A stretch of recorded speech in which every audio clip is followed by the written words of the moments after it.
Hi, I'm Josh Johnson. I work at Rainy Rose in Cedar Rapids, Iowa. At Rainy Rose, we produce lip balm labels. What's unique about us is we can do jobs from about 100 for the smaller customers up to multi-million for the big customers that you see at the box stores and so forth. We run the Indigo 6K. We run 2 shifts, full shifts right now.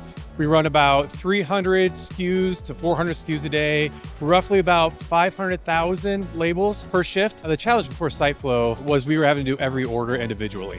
So we were having to set up one, so like I said earlier, 200 SKUs, 300 SKUs, individually had to set all those up. But by adding SiteFlow into the stream of it, we were actually able to drop all the files or upload them at once and let SiteFlow actually do that. We're able to take everything from our ERP, automatically uploads into the cloud for you guys, goes straight to SiteFlow. SiteFlow then generates our one file and then goes directly to our press. So we're reducing it from about 2.5 hours of pre-pro time down to about 30 to 45 minutes. Actually, by adding SiteFlow in and gaining back that 2 to 3 hours, we're actually now adding that time for our printing, our finishing time. By implementing the SiteFlow, automation has become pretty key. We're now able to go from about 72-hour, 42-hour turn times down to 24 hours very easily. So we're doing those multi-million label runs in the same shift as we're able to do some of our daily runs and then extend that over to the second shift. So we've been able to add a lot of bigger customers to our daily productions.